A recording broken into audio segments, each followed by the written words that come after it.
প্রথমে বিশেষ খবর। পশ্চিমবঙ্গ সফরে কেন্দ্রীয় স্বরাষ্ট্রমন্ত্রী অমিত শাহ আজ একগুচ্ছ কর্মসূচিতে অংশ নেবেন। শিলিগুড়ির কাওয়াখালীতে ভারতীয় ন্যায় সংহিতা বিষয়ে একটি প্রদর্শনীরও উদ্বোধন করবেন তিনি। উত্তরবঙ্গের চিকেন স্নেক এলাকার নিরাপত্তা এবং উত্তর পূর্বের রাজ্যগুলির সঙ্গে যোগাযোগ আরও সুদৃঢ় করতে তিস্তা নদীর উপর একটি নতুন 6 লেনের সেতু তৈরি করবে রাজ্য সরকার। কেন্দ্রীয় সরকার নাগরিকত্বের আবেদন নিষ্পত্তি প্রক্রিয়ায় বড় পরিবর্তন করেছে। পশ্চিমবঙ্গ সহ নির্দিষ্ট কয়েকটি রাজ্যের জেলা শাসককেই বিশেষ ক্ষমতা দেওয়া হচ্ছে। নতুন সরকারের 100 দিনে বিভিন্ন শিল্প সংস্থা রাজ্যে 28,000 কোটি টাকা বিনিয়োগ করেছে বলে পঞ্চায়েত ও গ্রামোন্নয়ন মন্ত্রী দিলীপ ঘোষ জানিয়েছেন। যাদবপুর বিশ্ববিদ্যালয়ে ছাত্র সংঘর্ষের ঘটনায় একটি উচ্চ পর্যায়ে তদন্ত কমিটি গঠন করা হবে বলে উপাচার্য চিরঞ্জীব ভট্টাচার্য জানিয়েছেন। যাদবপুরের ঘটনাক্রমে তীব্র নিন্দা বিভিন্ন শিক্ষক সংগঠনের। Mohun Bagan Super Giants Durand Cup ফুটবলের ফাইনালে উঠেছে। আসছি বিস্তারিত সংবাদে। পশ্চিমবঙ্গ সফরে আজ একগুচ্ছ কর্মসূচিতে অংশ নেবেন কেন্দ্রীয় স্বরাষ্ট্রমন্ত্রী অমিত শাহ। আজ শিলিগুড়িতে সশস্ত্র সীমা বল এসএসবি সদর দপ্তরে বিভিন্ন প্রকল্পের শিলান্যাস করবেন তিনি। পাশাপাশি সেখানে শিলিগুড়ি করিডোর বা চিকেন স্নেক নিয়ে দুটি বৈঠকে যোগ দেওয়ার কথা তার। দুপুরে শিলিগুড়ির কাওয়াখালী ময়দানে যাওয়ার কথা শ্রী শাহের। সেখানে ভারতীয় ন্যায় সংহিতা বিএনএস এর প্রদর্শনীর উদ্বোধন করবেন তিনি। মুখ্যমন্ত্রী শুভেন্দু অধিকারী সহ রাজ্যের মন্ত্রীরা তাঁর সঙ্গে থাকবেন বলে জানা গেছে। আগামী 26 আগস্ট পর্যন্ত এই প্রদর্শনী চলবে। ওই কর্মসূচিতে ভারতীয় ন্যায় সংহিতা নিয়ে সাধারণ মানুষকে সচেতন করতে প্রচার চালানো হবে। আজ সন্ধ্যায় দলীয় নেতাকর্মীদের সঙ্গে বৈঠক করার কথা রয়েছে শ্রী শাহের। আগামীকাল পাহাড় সংক্রান্ত সমস্যা নিয়ে তিনি একাধিক বৈঠক করবেন। আগেই জানানো হয়েছে 3 দিনের সফরে গত সন্ধ্যায় উত্তরবঙ্গে পৌঁছন কেন্দ্রীয় স্বরাষ্ট্রমন্ত্রী। বাগডোগরা বিমানবন্দরে তাঁকে স্বাগত জানান মুখ্যমন্ত্রী শুভেন্দু অধিকারী। তার সঙ্গে ছিলেন দার্জিলিংয়ের সাংসদ রাজু বিস্তা, পর্যটন মন্ত্রী শঙ্কর ঘোষ প্রমুখ। উত্তরবঙ্গের চিকেন স্নেক এলাকার নিরাপত্তা এবং উত্তর পূর্বের রাজ্যগুলির সঙ্গে যোগাযোগ আরও সুদৃঢ় করতে তিস্তা নদীর উপর একটি 6 লেনের সেতু তৈরি করবে রাজ্য সরকার। কেন্দ্রীয় সরকারের সহায়তায় সেবক করোনেশন সেতুর বিকল্প হিসেবে এটি তৈরি করা হবে। রাজ্যের মন্ত্রী দীপক বর্মন সামাজিক মাধ্যমে এক বার্তায় জানিয়েছেন, নতুন সেতু দুদিকে 6.85 কিলোমিটার দীর্ঘ সংযোগকারী রাস্তা সহ সেতুটি তৈরি করতে 844 কোটি টাকা ব্যয় হবে। নেতাজি সুভাষচন্দ্র বসু সহ দেশের বীর সংগ্রামীদের শ্রদ্ধা জানাতে রাজ্য সরকার উত্তরবঙ্গের আলিপুরদুয়ারের বক্সার টাইগার রিজার্ভে একটি সংগ্রহশালা গড়ে তুলবে। মন্ত্রিসভার সদস্য বিশাল লামা রাজ্য মন্ত্রিসভার বৈঠকে স্মৃতিবিজড়িত ঐতিহাসিক দুর্গে এই সংগ্রহশালা তৈরির প্রস্তাব দেন। সেটি গ্রহণ করা হয়েছে বলে নবান্ন সূত্রে জানা গেছে। কেন্দ্রীয় সরকার নাগরিকত্বের আবেদন নিষ্পত্তি প্রক্রিয়ায় বড় পরিবর্তন করেছে। পশ্চিমবঙ্গ সহ নির্দিষ্ট কয়েকটি রাজ্যে জেলা শাসককেই বিশেষ ক্ষমতা দেওয়া হচ্ছে। এখন থেকে জেলা শাসকই নাগরিকত্ব আইনের 6B ধারার আওতায় আবেদনপত্র গ্রহণ, যাচাই এবং উপযুক্ত ক্ষেত্রে নাগরিকত্ব প্রদানের ক্ষমতা পাবেন। এই লক্ষ্যে কেন্দ্রীয় স্বরাষ্ট্রমন্ত্রক নাগরিকত্ব 3য় সংশোধনী আইন জারি করেছে। সরকারি বিজ্ঞপ্তি অনুযায়ী গুজরাট, রাজস্থান, পাঞ্জাব, পশ্চিমবঙ্গ, অসম, ত্রিপুরার উপজাতি এলাকা বাদে বাকি অংশে এই নিয়ম কার্যকর হবে। পাশাপাশি জম্মু কাশ্মীর ও লাদাখ কেন্দ্রশাসিত অঞ্চলও এর আওতায় আসবে। নতুন সরকারের 100 দিনে বিভিন্ন শিল্প সংস্থা রাজ্যে 28,000 কোটি টাকা বিনিয়োগ করেছে বলে পঞ্চায়েত ও গ্রামোন্নয়ন মন্ত্রী দিলীপ ঘোষ জানিয়েছেন। সমাজ মাধ্যমে এক পোস্টে গতকাল তিনি লেখেন, শ্যাম স্টিল বাঁকুড়ায় তাদের শিল্প ইউনিটের জন্য 15,000 কোটি টাকা বিনিয়োগ করবে। লার্সেন অ্যান্ড টুব্রো 4,500 কোটি টাকার বিনিয়োগ করেছে। এছাড়াও দুর্গাপুর ইস্পাত কারখানা, লাক্স কোজি, আমুলের মতো 10টি সংস্থা রাজ্যে অর্থলগ্নি করেছে বলে তিনি জানান। ইতোমধ্যে রাজ্য সরকারের সঙ্গে বিভিন্ন সংস্থার 4 লক্ষ কোটি টাকার বেশি মূল্যের মৌ স্বাক্ষরিত হয়েছে বলেও দিলীপবাবু উল্লেখ করেছেন। রাজ্য সরকার আয়ুষ্মান ভারত এবং অন্নপূর্ণা যোজনা সুবিধা প্রতিটি মানুষের কাছে পৌঁছে দিতে বদ্ধপরিকর। রাজ্য সরকারের 100 দিন পূর্তি উপলক্ষে কলকাতায় গতকাল এক সাংবাদিক বৈঠকে রাজ্যের মন্ত্রী তাপস রায় কথা জানান। তিনি বলেন, অন্নপূর্ণা যোজনার অর্থ দেওয়া শুরু হয়েছে, অনেকেই তা ইতোমধ্যে পেয়েছেন। যারা এই সুবিধা থেকে বাদ পড়েছেন তাদের বিষয়টি আবারও খতিয়ে দেখা হচ্ছে। অন্নপূর্ণা যোজনা কিছু বাদ হয়তো পড়েছে, তো সেগুলো সমস্ত তো আবার করা হচ্ছে, তো সুতরাং শুরু হয়ে গেছে, পেয়েওছে। তো এটা এই সমস্তগুলোকে তথাকথিত বিরোধীরা যারা জীর্ণ নিজেদের মধ্যে লড়াইতে, তারাই এগুলোকে বাজারে ছাড়ার একটা প্রচেষ্টা চালাচ্ছে। তবে এটা ঘটনা আয়ুষ্মান ভারত এবং অন্নপূর্ণা যোজনা, এগুলো আমরা প্রতিটি মানুষের কাছে পৌঁছে দিতে, প্রতিটি মা বোনেদের কাছে মানুষের কাছে পৌঁছে দিতে আমরা বদ্ধপরিকর। এদিকে অন্নপূর্ণা যোজনার টাকা অ্যাকাউন্টে ঢোকেনি অভিযোগ তুলে নানা জেলায় মহিলাদের বিক্ষোভের খবর মিলেছে। বিজ্ঞান চর্চা সহ নানা ক্ষেত্রে রাজ্যের অগ্রগতিতে সকলকে সামিল হওয়ার আহ্বান জানিয়েছেন রাজ্যসভার সাংসদ তথা রাজ্য বিজেপির সভাপতি শ্রমিক ভট্টাচার্য। কলকাতায় গতকাল জাতীয় বিজ্ঞান প্রদর্শনীর উদ্বোধন করে তিনি বলেন, বাংলা থেকেই বিজ্ঞান চর্চার সূচনা হয়েছিল, তা সত্ত্বেও এই রাজ্য বর্তমানে পরিযায়ীদের রাজ্যে পরিণত হয়েছে। মেধা পশ্চিমবঙ্গ থেকে চলে গেছে। রাজনীতির আঙ্গিকের বাইরে কোনো কিছু চিন্তা না করতে পারা একটা বিক্ষিপ্ত অসমাপ্ত মেধা আজকে চরম সর্বনাশের দিকে আমাদের নিয়ে পৌঁছে। গণতন্ত্রের প্রাথমিক শর্তই হল বিরোধিতার অধিকার, রাইট টু ডিসাইড। এই রাইট টু ডিসাইডকে যদি কেউ বাজেয়াপ্ত করতে চায়, তাহলে সেই সরকার বা সেই গণতান্ত্রিক ব্যবস্থা দীর্ঘদিন টিকে থাকতে পারে। অনুষ্ঠানে রাজ্যের মন্ত্রী দুধকুমার মণ্ডল বলেন, রাজ্য শিক্ষা স্বাস্থ্য সব ক্ষেত্রে পিছিয়ে পড়েছে। বর্তমান সরকার বিকশিত ভারত গড়ে তোলার লক্ষ্যে কাজ করছে। সৃজন অভিযান কর্মসূচি পশ্চিমবঙ্গে দলকে শক্তিশালী করতে গুরুত্বপূর্ণ ভূমিকা পালন করবে বলে সর্বভারতীয় কংগ্রেস কমিটির সদস্য তথা এই কর্মসূচির পর্যবেক্ষক ভিকার রসুল ওয়ানি মন্তব্য করেছেন। কলকাতায় প্রদেশ কংগ্রেস কার্যালয় বিধান ভবনে গতকাল এক সাংবাদিক বৈঠকে ওয়ানি বলেন, এই অভিযানের মধ্যে দিয়ে রাজ্যে জেলা, ব্লক এবং বুথ স্তরে নেতৃত্ব স্থির করা হবে। যাদবপুর বিশ্ববিদ্যালয়ে ছাত্র সংঘর্ষের ঘটনায় একটি উচ্চ পর্যায়ের তদন্ত কমিটি গঠন করা হবে। পাশাপাশি যাদবপুর থানায় এই সংক্রান্ত অভিযোগ দায়ের করা হবে বলে উপাচার্য চিরঞ্জীব ভট্টাচার্যের অফিস সূত্রে জানা গেছে। এদিকে যাদবপুর বিশ্ববিদ্যালয়ের ঘটনাক্রম নিয়ে কঠোর নিন্দা করেছে যাদবপুর বিশ্ববিদ্যালয় শিক্ষক সমিতির জুটা। সংগঠনের সাধারণ সম্পাদক অধ্যাপক পার্থ প্রতিম রায় গতকাল এক বিবৃতিতে বিশ্ববিদ্যালয়ের নিরাপত্তা সুনিশ্চিত করার পাশাপাশি সমগ্র ঘটনার বিচার বিভাগীয় তদন্তের দাবি জানান। ঘটনার প্রতিবাদে যাদবপুর বিশ্ববিদ্যালয়ে আজ একাধিক কর্মসূচি নেওয়া হয়েছে ওই সংগঠনের তরফে। ক্যাম্পাসে ভাঙচুর ও মারপিটের ঘটনায় গভীর উদ্বেগ প্রকাশ করেছে অধ্যাপকদের সংগঠন all Bengal university teachers association আবুটা। ওই সংগঠনের তরফে এক বিবৃতিতে প্রশাসনের বিরুদ্ধে নিষ্ক্রিয় থাকা এবং দায়িত্ব জ্ঞানহীনের মতো আচরণের অভিযোগ তোলা হয়েছে। যাদবপুরের ঘটনা অনভিপ্রেত বলে জানিয়েছে অখিল ভারতীয় রাষ্ট্রীয় শৈক্ষিক মহাসংঘ ABRSM। সংগঠনের রাজ্য মিডিয়া প্রধান অধ্যাপক সঞ্জয় দাস এক বিবৃতিতে বলেন, যাদবপুর বিশ্ববিদ্যালয়ের পড়াশোনা এবং গবেষণার জায়গা, কিন্তু দেশবিরোধী নানা শক্তি এখানে লাগাতার মাথা ছাড়া দেয়। অখিল ভারতীয় বিদ্যার্থী পরিষদ বা ABVPর অবস্থান নিয়ে বিজেপির কোনো বক্তব্য নেই বলে রাজ্য সভাপতি শ্রমিক ভট্টাচার্য জানিয়েছেন। কলকাতায় গতকাল সাংবাদিকদের প্রশ্নের উত্তরে তিনি বলেন, ABVP বিজেপির ছাত্র সংগঠন বা শাখা সংগঠন নয়। বিজেপি শিক্ষা প্রতিষ্ঠানের প্রাঙ্গণে রাজনীতির অনুপ্রবেশের সম্পূর্ণ বিরোধী। তৃণমূল কংগ্রেস সাংসদ অভিষেক ব্যানার্জি দলীয় কার্যালয় ভাঙার উপর অন্তর্বর্তী স্থগিতাদেশের মেয়াদ বাড়িয়েছে কলকাতা হাইকোর্ট। আগামী 18 সেপ্টেম্বর পর্যন্ত এই স্থগিতাদেশ বহাল থাকবে বলে বিচারপতি শুভ্রা ঘোষ নির্দেশ দিয়েছেন। বন্দে মাতরমের 150 বছর উপলক্ষে কলকাতার ললিত কলা একাডেমিতে গতকাল এক চিত্র প্রদর্শনীর আয়োজন করা হয়। সংস্কার ভারতী পশ্চিমবঙ্গের সঙ্গে সহযোগিতায় আয়োজিত এই প্রদর্শনীর উদ্বোধন করেন রাজ্যের পুর নগর উন্নয়ন মন্ত্রী অগ্নিমিত্র পাল। উপস্থিত ছিলেন সংস্কার ভারতী দক্ষিণবঙ্গের কার্যকরী সভাপতি সুভাষ ভট্টাচার্য, সাধারণ সম্পাদক তিলক সেনগুপ্ত প্রমুখ। Mohun Bagan super giant Durand Cup ফুটবলের ফাইনালে উঠেছে। শিলংয়ে জওহরলাল নেহরু স্টেডিয়ামে গতকাল দ্বিতীয় সেমিফাইনালে মোহনবাগান পেনাল্টি শুটআউটে 4-3 গোলে নর্থ ইস্ট ইউনাইটেডকে পরাজিত করে।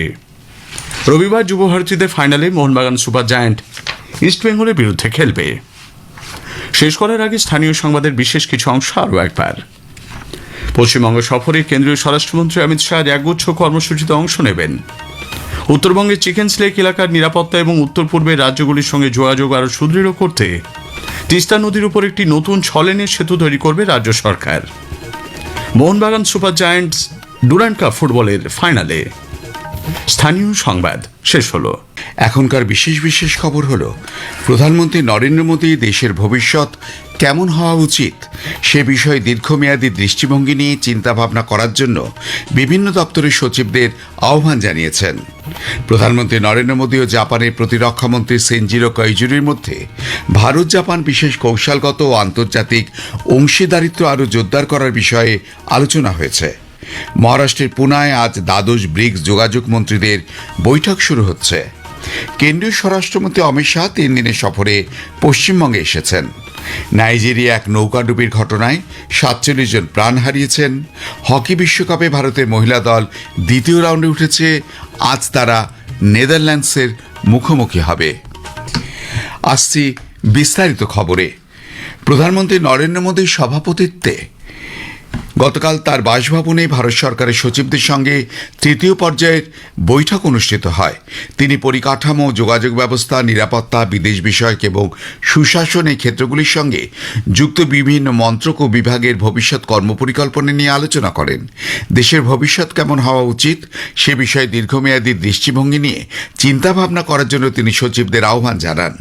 বৈঠক চলাকালীন সচিবেরা বিভিন্ন বিভাগের অগ্রাধিকার, উদ্ভূত চ্যালেঞ্জ এবং বাস্তবায়নের ক্ষেত্রে বিভিন্ন বিষয় নিয়ে তাদের অভিজ্ঞতা তুলে ধরেন।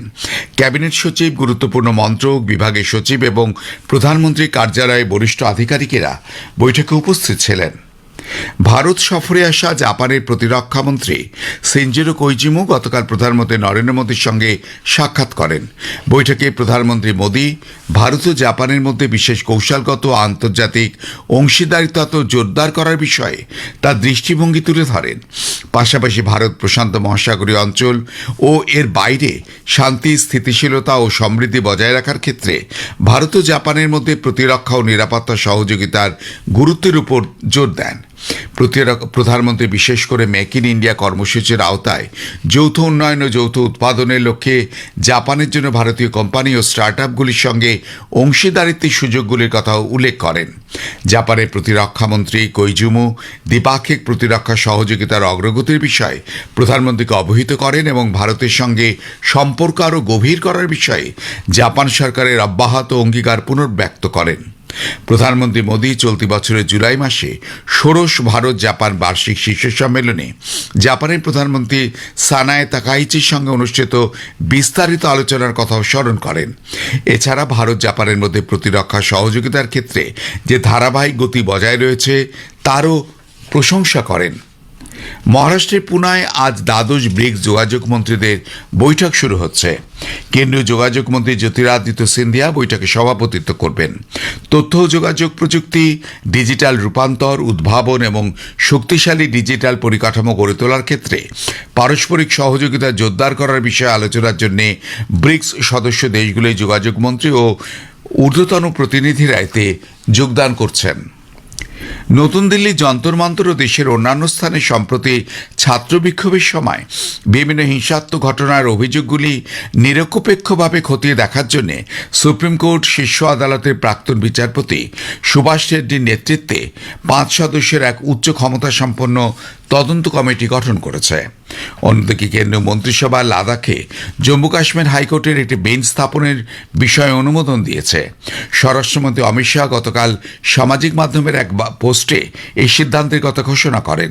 শ্রী শাহ বলেন, এর ফলে লাদাখের প্রত্যন্ত অঞ্চলে বসবাসকারী মানুষের কাছে ন্যায় বিচার পৌঁছে দেওয়ার সুযোগ আরও সহজ হবে। আইনি পরিষেবা পেতে তাদের যে সময় ব্যয় হয় তাও উল্লেখযোগ্যভাবে কমবে। লাদাখের সার্বিক উন্নয়ন এবং সাংবিধানিক সুরক্ষা নিশ্চিত করতে সরকার প্রতিশ্রুতিবদ্ধ বলেও তিনি উল্লেখ করেন। কেন্দ্রীয় স্বরাষ্ট্রমন্ত্রী অমিত শাহ 3 দিনের সফরে গতরাতে পশ্চিমবঙ্গে এসেছেন। বাগডোগরা বিমানবন্দরে তাকে স্বাগত জানান মুখ্যমন্ত্রী শুভেন্দু অধিকারী। তার সঙ্গে ছিলেন দার্জিলিংয়ের সাংসদ রাজু বিস্তা, পর্যটন মন্ত্রী শঙ্কর ঘোষ প্রমুখ। উত্তরবঙ্গের প্রশাসনিক বৈঠক সহ কেন্দ্রীয় স্বরাষ্ট্রমন্ত্রী একাধিক কর্মসূচিতে অংশ নেওয়ার কথা। এছাড়াও সীমান্ত নিরাপত্তার সঙ্গে সংশ্লিষ্ট বেশ কিছু প্রকল্পের সূচনা করবেন তিনি। শিলিগুড়ি কাওয়াখালীতে আজ 32তম নতুন ফৌজদারি আইন বিষয়ে 5 দিনের একটি বিশেষ ন্যায়সংহিতা প্রদর্শনীর উদ্বোধন করবেন। সফরকারী স্বরাষ্ট্রমন্ত্রী সীমান্তবর্তী এলাকার নিরাপত্তা ব্যবস্থা পর্যালোচনার পাশাপাশি সীমান্ত লাগোয়া জেলাগুলিতে নগদ অর্থের অবৈধ লেনদেন রুখতে জেলা শাসকদের নিয়ে একটি গুরুত্বপূর্ণ বৈঠকও বসবেন। এছাড়াও ভারতীয় ন্যায় সংহিতার বাস্তবায়ন নিয়ে বিশেষ পর্যালোচনা সভায় তার অংশগ্রহণ করার কথা রয়েছে। ন্যাশনাল টেস্টিং এজেন্সি এনটিএ জানিয়েছে যে তাদের আনসার কি চ্যালেঞ্জ বা উত্তরপত্র সংক্রান্ত আপত্তি জানানোর ব্যবস্থাটি সকল শিক্ষার্থীর প্রতি ন্যায় বিচার নিশ্চিত করার লক্ষ্যেই তৈরি করা হয়েছে এবং এটি ব্যয়বহুল এমন অভিযোগ তারা প্রত্যাখ্যান করেছে। এনটিএর এই আনসার কি চ্যালেঞ্জ হলো একটি অনলাইন প্রক্রিয়া যার মধ্য দিয়ে কোনো পরীক্ষা যেমন জেই মেইন, নিট বা ইউজিসি নেট পরীক্ষায় অংশগ্রহণকারী প্রার্থীরা প্রাথমিক উত্তরপত্রে থাকা কোনো ভুল ত্রুটি নিয়ে আপত্তি জানাতে পারেন। সামাজিক মাধ্যমে দেওয়া এক বার্তায় এনটিএ জানিয়েছে, যদি কোনো একজন প্রার্থী কোনো প্রশ্ন নিয়ে আপত্তি জানান এবং বিষয় বিশেষজ্ঞরা সে আপত্তি মেনে নেন, তবে সংশোধিত উত্তরপত্রটি পরীক্ষায় অংশগ্রহণকারী সকল প্রার্থীর ক্ষেত্রে প্রযোজ্য হয়। সংস্থা আরও জানিয়েছে যে অহেতুক বা ভিত্তিহীন আপত্তি জানানো নিরুৎসাহিত করতেই এই ফি ধার্য করা হয়েছে, তবে আপত্তিটি সঠিক প্রমাণিত হলে সেই ফি ফেরত দেওয়া হবে। এনটিএ তথ্য অনুযায়ী যে প্রার্থীর আপত্তি সঠিক বলে গৃহীত হয় তাকে প্রতি প্রশ্নের জন্য 200 টাকা ফেরত দেওয়া হয়। বাংলাদেশ জাতীয়তাবাদী পার্টি বিএনপির বিশিষ্ট নেতা মির্জা ফখরুল আলমগীর সে দেশে 23তম রাষ্ট্রপতি হিসেবে নির্বাচিত হয়েছেন। জাতীয় সংসদে আয়োজিত রাষ্ট্রপতি নির্বাচনে 78 বছর বয়সী প্রবীণ নেতা 255টি ভোট পেয়েছেন। তিনি চরম দক্ষিণপন্থী বাংলাদেশ জামায়াতে ইসলাম এবং দেশের প্রথম পড়ুয়াদের নেতৃত্বে গঠিত রাজনৈতিক দল জাতীয় নাগরিক পার্টি এনসিপি সমর্থিত 11টি বিরোধী দল নিয়ে গঠিত জোট প্রার্থী প্রাক্তন সেনা আধিকারিক অলি আহমদকে পরাজিত করেন। অলি আহমদ পেয়েছেন মাত্র 88টি ভোট। দেখে মুখ্য নির্বাচন কমিশনার এএসএম নাসিরউদ্দিনের নজরদারিতে গতকাল রাষ্ট্রপতি নির্বাচনে 343 জন সাংসদ ভোটদান করেন। বিকেল 5টায় ভোট গ্রহণ শেষ হওয়ার পর বাংলাদেশের নতুন রাষ্ট্রপতি হিসেবে সে আলমগীরের নাম ঘোষণা হয়। আজ সন্ধ্যায় তিনি বঙ্গভবনের দরবার হলে নতুন রাষ্ট্রপতি হিসাবে শপথ নেবেন। নাইজেরিয়ার উত্তর পশ্চিমাঞ্চলীয় সোকেটো রাজ্যে আজ একটি নদীতে নৌকাডুবির ঘটনায় 47 জন প্রাণ হারিয়েছেন। সরকারের সূত্রে জানা গেছে নৌকাটিতে 80 জনেরও বেশি যাত্রী ছিলেন। তারা গরুই শহরে কাজের উদ্দেশ্যে যাচ্ছিলেন। নাইজেরিয়ায় বিশেষ করে বর্ষাকালে নৌকাডুবির মতন প্রাণঘাতী দুর্ঘটনা প্রায়ই ঘটে থাকে। নিরাপত্তা বিধি যথাযথভাবে কার্যকর না হওয়ার ফলে লাইফ জ্যাকেটবিহীন ও ত্রুটিপূর্ণ নৌকাগুলি সেখানে চলাচল করে। চলতি বছরের জানুয়ারি মাসে ইয়োবে রাজ্যের অনুরূপ একটি দুর্ঘটনায় অন্তত 25 জন প্রাণ হারিয়েছিলেন। সোমালিয়ার পুন্টল্যান্ডের উপকূলের কাছে ক্যামেরুনের পতাকাবাহী একটি বাণিজ্যিক জাহাজ জলদস্যুদের কবলে পড়েছে। 10 সদস্যের জাহাজকর্মী 6 জন ভারতীয়, এছাড়া একজন তুর্কির নাগরিক, একজন জর্জিয়া এবং 2 জন সার্বিয়ার নিরাপত্তা রক্ষী আছেন। লুতুপ নামে ওই জাহাজটিতে গত সোমবার ছিনতাই করে নুগাল উপকূলের দিকে নিয়ে যাওয়া হয়। জাহাজে মোগাদিসুর একটি সামরিক প্রশিক্ষণ কেন্দ্রের জন্য তুরস্কের তৈরি অস্ত্র ও যোগাযোগ স্যাটেলাইট সরঞ্জাম ছিল। বিশ্বকাপ হকিতে ভারতের মহিলা দল দ্বিতীয় রাউন্ডে উঠেছে। দ্বিতীয় পর্বে প্রথম ম্যাচে আজ তারা নেদারল্যান্ডসের মুখোমুখি হবে। শেষ করবার আগে খবরে বিশেষ কিছু অংশ আরেকবার। প্রধানমন্ত্রী নরেন্দ্র মোদী দেশের ভবিষ্যৎ কেমন হওয়া উচিত সে বিষয়ে দীর্ঘমেয়াদী দৃষ্টিভঙ্গি নিয়ে চিন্তাভাবনা করার জন্য বিভিন্ন দপ্তরে সচিবদের আহ্বান জানিয়েছেন। প্রধানমন্ত্রী নরেন্দ্র মোদী ও জাপানের প্রতিরক্ষামন্ত্রী শিনজিরো কোইজুরির মধ্যে বৈঠকে ভারত জাপান বিশেষ কৌশলগত ও আন্তর্জাতিক অংশীদারিত্ব আরও জোরদার করার বিষয়ে আলোচনা হয়েছে। মহারাষ্ট্রের পুনায় আজ দ্বাদশ ব্রিক্স যোগাযোগ মন্ত্রীদের বৈঠক শুরু হচ্ছে। কেন্দ্রীয় স্বরাষ্ট্রমন্ত্রী অমিত শাহ 3 দিনের সফরে পশ্চিমবঙ্গে এসেছেন। নাইজেরিয়া এক নৌকাডুবির ঘটনায় 47 জন প্রাণ হারিয়েছেন। হকি বিশ্বকাপে ভারতের মহিলা দল দ্বিতীয় রাউন্ডে উঠেছে। আজ তারা নেদারল্যান্ডসে মুখোমুখি হবে। খবর শেষ হলো।